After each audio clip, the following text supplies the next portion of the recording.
Tamsir Touré, je suis le président du collectif des habitants de Kharial Grand Yoff. Bon, nous avons appelé ici parce que nous sommes confrontés à un litige foncier. Il y a les héritiers de Feu Baboucar Mbaye, le vendeur qui avait vendu les parcelles qu'on vous a montrées ici, qui nous ont assignés en justice, nous disant que nous n'avons ni titre ni droit. Bon, nous sommes conscients que l'État sénégalais, au niveau du foncier, reconnaît le délibéré, le bail et le titre foncier. Nous sommes conscients de cela. Mais nos parents ne pouvaient pas avoir de titre foncier à l'époque. Ne pouvaient pas avoir de titre foncier à l'époque. Parce que le titre que Baboucar Mbaye avait est un titre aliéné. C'est un titre qui était hypothéqué. Il avait acheté chez un couple blanc et il avait versé 300 000 sur les 1,5 million demandés. Et là, le reste, il devait le verser en 12 mensualités. Le bordereau analytique que je détiens fait foi de cela. Fait foi de cela. Bon. Malheureusement, le vendeur est décédé en 1976 sans pouvoir muter et lever l'hypothèque. Ces enfants, en grandissant, ont certainement dû voir les papiers de leurs parents, parler de titres fonciers, et ils ont fait les démarches. Bon, comment ils ont fait les démarches? Bon, certainement, ils ont été très bien conseillés. Ils ont écrit d'abord dans le journal officiel, à 2 reprises, et en même temps prendre ce quitus-là, le donner au juge et lui disant qu'ils ont perdu un titre foncier que leur père avait. Alors, c'est à partir de là que les assignations ont commencé. Ils demandent un duplicata de ce titre foncier-là. C'est à partir de là que les assignations ont débuté. Et ces assignations ont été poursuivies jusque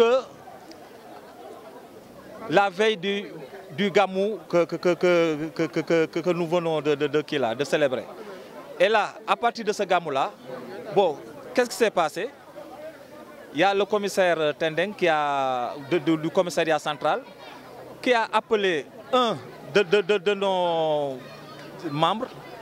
dans son bureau pour lui signifier son expulsion, lui disant qu'il se prépare, qu'il va être expulsé.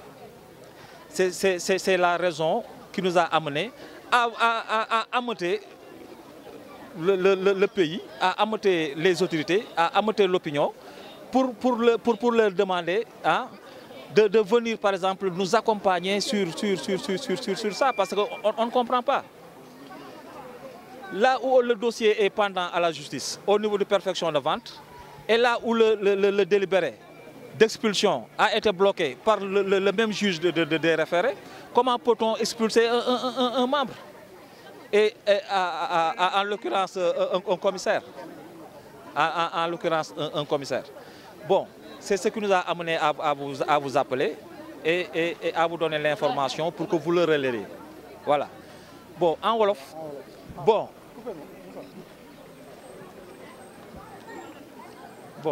en wolof, lu ñu dajale fii mooy dañu jot ay citation directe, ay assignation en expulsion et en démolition. Ñooñu ñan ñoo ko jox benn famille la boo xam ni seen baay moo ko jaayoon suñu papa yi. Léegi famille héritière boobu ñoom dañu wax ni ñoom seen baay musul jaay le titre foncier là. Donc acte de vente yooyu seen ñun ñu yore ak les reçus ak plan de masse yooyu yëpp ay tappale la ñoom loolu la ñu wax. Voilà ni ay tappale la. Bon daal di ñuy yóbbu si juge de référé bi jéem a lijjanti un titre foncier bi 3645 la woon ñu mité ko en 1902 daal di attaquer les familles héritières. Bu ñu attaqué famille héritières yi le juge des référés a vu que ces familles héritières-là n'étaient pas clairement définies. Alors nous bloqué la procédure boobu léegi daal di retourné waat des personnes quelconques dans le quartier ni ñoom ñoo squatté. Ils ont parlé de squatteuses. Là où boo leen xoolee plan de masse bi vous allez visiter le quartier. C'est un quartier bien normé. avec des parcelles de 150 mètres carrés 300 mètres carrés fàq dëkk kay moom mooy foo xam ne day am ay cul de sac ak ay kii yaa bi ñoo xam ne fu la neex nga dëkk où les périmètres ne sont pas clairement définis ils ont dit que ni si seen assignation que nous sommes des fàq dëkk et pire ils ont menti nan la ñu fene dañ ni ñoom à l'amiable ils ont déjà à l'amiable waxtaan ak quartier bi toog ak ñoom à l'amiable maintes fois quartier bi bañ leen dégg moo tax ñu yóbbu leen en justice mais fii kan moo fi mus a toog kii quartier bi kañ lañ ko mus a kii fii ah waaw kañ lañ fi mus a kii woo en réunion fii famille boobu man je suis le président du collectif Abdel Latif Mbaye boobu nga xam ne mooy seen représentant moom bu taxawoon fii sax xàmmeewu ma ko je l'ai jamais vu bien que ni yóbbu na ma cybercriminalité ni man maa ko diffamé man maa ko je ne sais pas n'importe quoi yóbbu suñu femme yenn femmes yi yóbbu leen sûreté kii la bu gendarmerie di xooxatal tu vois ñun xooxatal boobu ah ñun actuellement lu ñu dese si àddina ah c'est de préserver ah l'héritage de nos parents gis nga xaar yàlla bii ñun dañ ko am si xol ba pare am aussi un devoir de kii ndax suñu papa yi à l'époque en 72 350 000 ak 240 000 c'était pas évident te suñu papa yi loolu ñu jëndee parcelles yi donc héritage boobu ñun jaral nañu lu nekk man au niveau du quartier chaque fois man maa doon tempérer même l'huissier bu ñëwee di indi assignation yi dama naan ko na jaar si man pour rek bañ a amate quartier bi te chaque fois buy envoyé ay assignation day bàyyi ay veille de fête soit tabaski lay nekk wala mu nekk korité wala mu nekk ay kii pour perturber le kii de kii ay gàmmu tout dernièrement pour perturber rek la quiétude du quartier ba pare di envoyer aussi en même temps aussi tamit des courtiers ba pare dugg suñu locataires yi di déggante suñu locataires yi naan bu leen fay parce que le quartier est litigieux ba pare aussi nag mettre ñu dans kii lu mu tudd l'insécurité insécurité bi mooy lan mooy sont des maisons de 53 ans dal yëpp ñu ngi wàcc nee na bu kenn laal dara dem na Descos ni waa Descos nii bu kenn laal dara parce que c'est un terrain litigieux waxutul ay terrain de mais moom nee na les maisons là kër yi moom moo ko moom ndaxte mu ngi si suñu locataires yi naan bu leen fay fii sama kër la man maa moom fii ñii amuñu fi dara ay fàq dëkk lañu laa koy wax ni il a insulté la mémoire man de mon propre père te saa ñu tasee dinaa ko déggaale ak moom pourquoi il insulte mon père il a insulté aussi la mémoire des pères qui étaient de nos pères qui étaient dans ce quartier là qui étaient des personnes dignes et qui ont travaillé pour ce pays ñoo xam ne ay fonctionnaires la ñu woon ñi de hauts responsables au niveau de ce kii là et puis naa leen joxaat beneen information boo xam ni daf ma tenir à cœur il faut chaque fois ma koy répéter actuellement si suñu membres yi y a une de nos mamans boo xam ni fekkee na bu ñuy jaay une de nos mamans boo xam ni elle a eu un accident boobu de voiture boobu elle a perdu un œil maintenant elle est devenue borgne xaalisu assurance boobu ñu ko fay xaalis boobu la jënd terrain bi si Baboucar Mbaye te Baboucar Mbaye mooy papa yi xale yi naan ay fàq dëkk lañu te bu mu koy jaay terrain bi y avait des briques là-bas daf ko jaay terrain bi ak des briques te yooyu yëpp mu ngi si acte de vente bi plus des reçus de kii yu demee noonu kon nan la ñu mën a nekk ay fàq dëkk cynisme boobu nan la ko nit mën a amee lu mu leen di xamal moom mooy toog muy dox moo dul amati Sénégal xaar yàlla va faire face autorités yi ñoom ñëpp ils sont avertis RG actuellement je sais que ñu ngi fi lu may wax xam naa ko am na yoo xam ni seen liggéey la ñuy def xam naa ne ñu ngi fi mais xam nañ ni c'est un quartier très sensible le commissaire Xuma am nañ si ay séances de travail wax naa ko lu xaw si quartier bi assiette foncière de 7322 mètres carrés la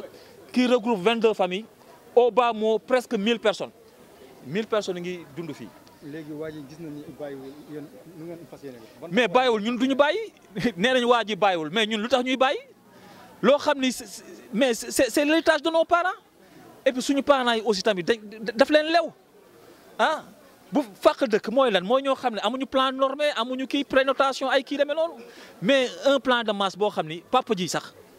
mieux papa ji ku mu jaay sa parcelle sa tur la siy def ak sa numéro waaw mais loolu fàq dëkk nu mu mën a amee foofu ñun lu ñu leen di ñaan ñoom famille boobu mbayeen boobu moom mooy nañu parfaire la vente boobu seen papa kii woon ndaxte ñoom ils ont hérité d'un titre foncier aliéné titre foncier boo xam ni eggul woon titre foncier boobu la ñu bugg ñoom ñu indiwaat ko muté ko. Pour vous donner aussi beneen kii avant may conclure en face ñaari vendeur ñoo fi nekkoon kenn ki il s'appelait Ali Gueye moom mooy le titre foncier qui est à droite beneen bi moom mooy c'est Baboucar Mbaye mais Ali Gueye bu mu jaayee ñoom ñaar ñoo doon jaayandoo mooy toutes les maisons qui sont à droite là Ali Gueye au moins moom am na dignité ak boo xam ni jël na ñu mu jaayoon yëpp mu muté leen ci titre foncier bi xaar yàlla seul suñu 36 45 bi moom la ñu muté wul ñu nekk fii yëpp seen titre foncier muté nañ ko ci kii yi demee noonu moom il paraît qu'il a fait l'aventure en Europe ça n'a pas marché mu daal di ñëw gis kayitu papa mi ni fii war na ci am ay kii il parle de milliards kon dans sa tête actuellement il rêve nee na milliardaire la ndaxte ci net bi mu ngi envoyé ay kii ci courtier bi ci courtage yi assiette foncière bi boo duggee ci net bi ay lambal courtage ak yooyu yëpp ñu ngi jaay suñu site bi mu ngi fi envoyé ay courtier ñuy won ay clients ni moom à sa disposition pratiquement le kii bi nekk titre foncier bi nekk il va les vendre mais il va nous trouver sur son chemin voilà. non Mohamed tekki sama ñaari waajur Abdoulaye Mbaye nag nit la koo xam ne kii du nitu diine ndax Abdoulaye Mbaye maag papaam noo doon jaay maag papaam noo doon jaay fii am na ñaari kër yoo xam ne maag papaam moo ko jàppale en 113 man la ma jaay man sama kayit ngi nii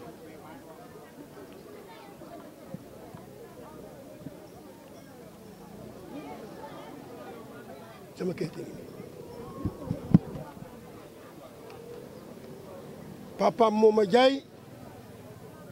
ba matal mu jox ma kayit gi mu ne ma dama feebar maanaam su ma tànnee naa defal acte de vente ci biir feebar nag ci la gaañu moom Babacar Mbaye ma téye sama kayit bi ma ko téye moom ci boppam Babacar Abdoulaye Mbaye ci boppam la xamuma de mais laajte na ba ñëw sama kër mu ne ma yaay Pa Samba ma ne ko waaw mu ne dama doon laaj fii sama papa kan la fi am ma ne ku mu fi amee man xaw ma ko waaye man moo ma jaay génn kayit gi wan ko mu xool ko mu ne ma def ko photocopie ak sa carte d'identité danaa fi jaar jël ko defal acte de vente ci laa ko mu ngi gisee ndeke moom da doon enquête Babacar nag Abdoulaye Mbaye nag na ko wóor ne li ma xam ci papa moom xamu ko bu bëgg duwul ba mu jaay boobu moom judduwul mu ñëw nag di def yoo xam ne yii dunditu diine ndax Babacar Mbaye bi may jaay ndax moo woo mu taal ba fay maa ko bi mu jaay mu taal ba fay ak Ablaye maa ngi moom noo ko jàppale béykat bi mu jaay ko fekk mu jaay na ma ba pare li ma xam ci papaam nag papaam moom ci boppam bi muy dee ameel na tubaab bi 950 000 ñun ñoo ko fay ñun ñoo fay 950 000 yi ñoo ko fay papaam ak ameel tubaab bi bi mu ko jaayee mu ñëw ci boppam ne day Babacar Mbaye bi mu gaañoo tubaab bi ñoo xam ne moom day perte mu def ci port de Dakar la def ak vente bi def tableau ci bëru ko sëñ Mbacké Medina ne day jaay terrain bi papa yi ki doon wax léegi Alañ Ngañ Touré moo ko gis ci soleil ne kat tubaab bi kat mi ngi jaay terrain bi ndax Babacar da ko amee 950 000 léegi nan fexe nag cotisé jënd terrain bi bëgg tubaab bi di jaay mu jënd ko bala ko keneen a jaay muy metti kër yu mag yi 4000 kër yu ndaw yi 2000 ba nu am 1 200 000 1 million bi mooy frais 1 million bi mooy bu koy jaay ñu jënd ko 200 000 mooy frais dossier keroog ba mu ko jaay man demoon na mais xaw ma woon ban bureau la Aly Gueye moo ñu jiitu jënd terrain bi ba mu ko jëndee ñëw fii Alaaji Ngagne Touré ne kat Aly Gueye jënd na terrain bi léegi nan ko woo ba xam lan lay jaayee terrain bi mu ñëw ne 5 millions la koy jaayee ñu ne ko seer na mu ne moom la koy jaayee ñu jël 1 million 200 000 yi jox ko ñu commencé di cotiser ñu ko ba ci biir kii Alaaji Gugur ngi doy dem kër papaam ci Colobane ne kat yow kat sa doom kër yi mu doon jaay mi ngi am problème mi ngi am problème ñu ne nu mu demee mu ne Babacar Mbaye moo amee toit bi 950 000 ba ñoom fay nañ ko ba léegi Aly Gueye jëndaat na terrain bi ci 1 million ci 5 millions mu ne bu ngeen demee ngeen ne ko benn terrain bokku ci fekk nu suñ terrain fay nañ ko ba pare ba matal moom ci boppam nag mu ñëw daal di jël Aly Ngagne Touré waxtaan ak moom waxtaan ak moom ba pare ci terrain mu ne ko kat comme mbir mi ñaari terrain woon te benn bi loolu koy jaayee mu ne 5 millions ñu ne ko déet ñaari terrain yi 5 millions la woon kon nag benn bi loo koy jaay mu ne moom 500 000 da ciy waaj mu wàññi 500 000 ñu ko wañ di cotiser ñu jël 1 million 200 000 jox Aly Gueye moom ci boppam nag damay wax ne man li ma ci doon wax sax bari na mais dama koy dagg mais damay wax ne Abdou Latif su bëggee jàmm bëgg ba kanam fii bu mu fi taxaw parce que ñun kër fii du fakk dëkk de papa moo nu jaay nu jënd kenn ku nag papaam jox na la këyit loolu kon lu leer la maa ngi sant yàlla nag lu seen naam teg suñu ñaari waajur diin gëm di sant di la ñaan yàlla seen liggéey bi di kan ci booba di demuñu woon moom ci yoon bi nu kii bi jaay bi nu Aly Gueye di jaay Aly Gueye dañ ko fay ba pare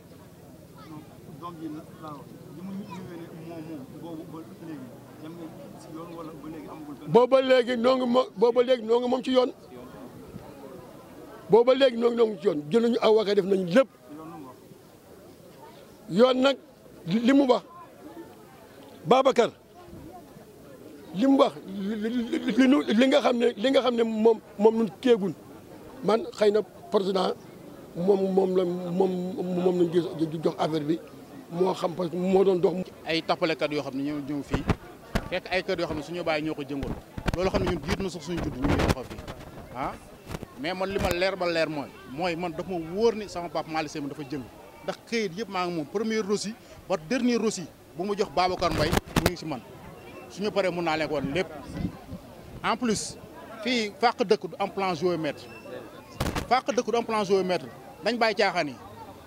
waa ji am tappalekat la boo xam ne du doon ñëw fi ay midi 11h dugg ci mairie di leen signaloo maire yëpp bañ loolu lay wax dëgg ñeer yëpp bañ ba mu demee xam ne ñëpp bañ nañ nag mu ne xaar ma jaar beneen yoon dem wuti ay ponkol yoo xam ne ay tappalekat lañ ay ponkol lañ ne man intercept naa fii ñetti ponkol yoo xam ne ay 4x4 lañ yor fii ne leen kër yi ay bakkan lay laaj du lu ñuy café kër yi ay bakkan lay laaj du lu ñuy café man benn sama bos teg naa ko ba pare moom ndax man sama papa du ma gën a gore man loolu laay wax Malick Sèye du ma gën a gore ci àdduna quelqu'un de digne loolu ñoo digne loo xamante ni ay fàq dëgg suñu papa yëpp dañoo bàyyi seen kër papa ñëw jëng kër mu lew leen dong tey ji mu taxaw tey ay magum jëmm ñii suñuy bàyyi lañ ñii ñoom suñu papa la woon nga taxaw tey ji non xol bee jeex may baal ma xol bee jeex ay tappalekat ñëw jóge fii ñëw andi seen 4x4 ñëw fii chaque instant ñu dugg ci koñ bi chaque instant ñu dugg ci koñ naan suñu kër dañ koy jaay lu ñuy avertir nag état la ñuy avertir autorité yi gis nga kër yi ay bakka leen laaj keneen kuñ fay jàpp ku ne néew la ñuy wax xaar yàlla du lu ñuy négocier duñ ko négocier sax xam fu mu toll xam nga problème mooy lan massa bi day bëgg a ëpp 2022 ba tey 2022 ba tey ñu ngi harcelé 2022 ba tey ñu ngi harcelé ku ne ñu ko fi andi fii ay courtier kenn xamul mel ni ñun ay vaurien la yoo xam ne dañoo ñëw a fàq dëgg loolu mooy fàq dëgg lan mooy fàq dëgg li ñu mën a wax mooy autorité mooy président la ñuy interpellé ak premier ministre lii nañ ci jóg bu ñu yaakaaree 22 maisons yi rek la ñu amal problème dañuy nax seen bopp xar yàlla lañu amal problème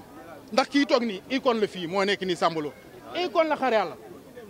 te bis bu ñu taxoon fii tey ji di jéem a dara ci kër yi boobaa la ñu xam ne xar yàlla la ñu amal affaire Grand Yoff man maa lay wax lii tey ji Abdou Latif Mbaye nag li ñu koy wax mooy moom bu dee góor la moom nay ñëw di jiital courtier yi fii moo gën mu jël yebal ay courtier pour ñu ñëw fii di dugg suñu kër naa dañuy jaay du ñu jaay bu dee góor moom na leen jiital mu ñëw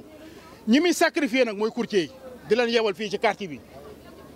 di wane ñun courtier buñ fiy gisati leneen la ñuy waxati autorité nag ñu leen di dànkaafu di leen interpeller pour ñu jël seen matuwaay balaa leneen di ci xew loolu laa bëggoon wax na jërëjëf. papaam bu masaan ñëw fii di jaay oto la daan yor oto bu ñuul la daan yor cartable ku mu jaay dina jël sa tur bind ko ci cartable boobu ñun fii biñ fiy dëkk defe naa ne fii nag yeeg xar yeeg yëpp fii leen daan foraatoo moom mu jekki-jekki comme ni ko gars yi waxee jekki-jekki ñëw bu ñëwee kër gu mu dugg wax ne daf ñu bëgg utal titre foncier ba fexe ba récupérer ñëpp man mi am na un jour mu ñëw laaj ma ne ma